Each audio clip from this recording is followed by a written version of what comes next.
magnifique. Alors nous avons là une Bentley Derby de 1936 qui nous est présentée par Tessa Van Arkel. Magnifique voiture. Alors pour la petite histoire, Bentley a commencé en 1919 avec des voitures d'abord de course 3 litres, puis c'est passé très vite à des 4 litres 5, des 6 litres.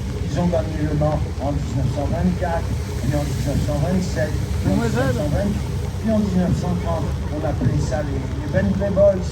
Et puis le pilote de chez Bentley sur ces voitures qui étaient des véritables locomotives. D'ailleurs, pour la petite histoire, Ian Fleming, le fameux auteur des romans de James Bond, était un grand amateur de Bentley et dans un des premiers romans de James Bond, paru vers 1953, très nettement que James Bond roule dans une Bentley 4.5 à compresseur et non pas dans une Aston Martin comme on le croit aujourd'hui. Donc, après, au début des années 30, Bentley a été racheté par Rolls-Royce et ils ont fait ce qu'ils ont appelé les voitures de sport silencieuses. C'est le cas de celle-ci qu'on a appelée les Bentley Derby. Et celle-ci, à l'origine, fut carrossée en conduite intérieure, puis recarrossée lors de sa restauration en version sport. Une voiture très agréable qui appartient personnellement à Tessa. C'est elle qui conduit la voiture et c'est à elle. Et nous lui avons donné le 3e prix de la catégorie des voitures de compétition. Voilà, c'est le trophée offert par la carrosserie Lecoq.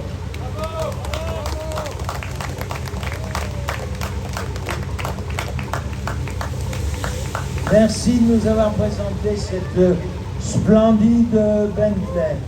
Vous êtes tout à fait dans l'esprit, prêt à faire les courses en Brooklands comme il y avait à l'époque. Bravo!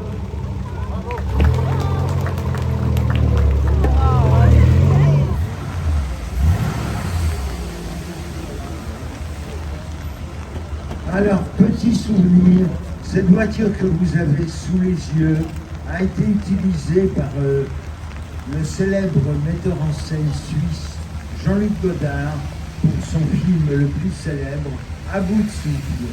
Et Jean-Luc Godard dit à son producteur, bon, j'ai besoin de certaines voitures pour le film parce que l'histoire, c'est l'histoire d'un type qui est un peu un voyou, il vole des voitures, etc. Mais il faut des voitures qui ont de la gueule. Et le producteur lui dit, ben, c'est facile, je vais te prêter, je viens d'acheter un cabriolet Ford Thunderbird, je te le prête pour le film. C'est comme ça que pendant de nombreuses séquences de ce film, qui est un chef-d'œuvre du cinéma et qui a lancé justement la nouvelle vague, on peut voir Jean-Paul Belmondo avec à côté de lui, bien entendu, Jean Seberg, qui était absolument délicieuse en vendeuse du journal Herald de Tribune. Et après, on voit d'autres séquences. Et il faut dire que Jean-Luc Godard était un amateur d'automobile dans d'autres films également réalisés par ce cinéaste. Nous avons beaucoup de choses avec les Alfa Romeo, dans le mépris, dans Pierrot le Fou. Vraiment. Donc cette voiture est absolument superbe. C'est celle-là même qui est dans le film. Ce n'est pas la même, c'est elle qui a tourné dans le film. Je pouvais vous dire qu'au volant de cette voiture, à l'époque du tournage, c'était Jean-Paul Belmondo qui était au volant. Elle nous est présentée par monsieur Christian Dana et il a reçu le 3e prix de la catégorie, un tableau balantoir. Voilà. Bravo.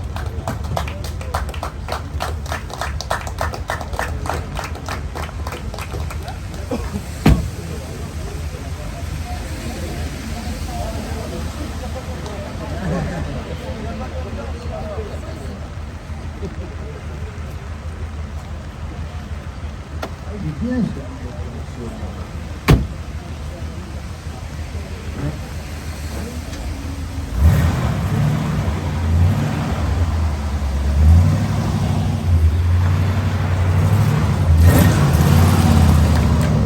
ligne très élégante d'inspiration européenne. Ford avec Ray. Voilà, alors maintenant nous avons Paul Van Larkel, le mari de Tessa que vous avez vu tout à l'heure avec la splendide Bentley, qui nous présente son Austin 106 de 1957. Au début des années 50, Donald Milley, qui avait déjà créé d'autres voitures et qui même avait couru sur Invicta, autrefois il avait d'ailleurs gagné le rallye Monte Carlo au volant d'une Invicta, a décidé avec l'aide de la firme BMC d'utiliser le moteur de grosse berline pour en faire une petite voiture de sport qui s'appellera le Austin Milley.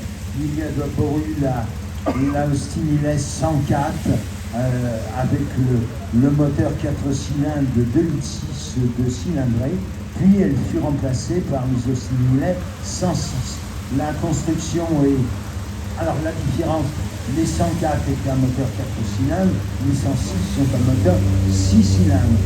Et la carrosserie est en matériaux mixtes, partie en tôle d'alu, partie en tôle d'aluminium.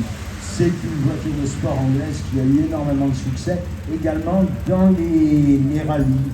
Superbe voiture, merci Paul de nous l'avoir présenté.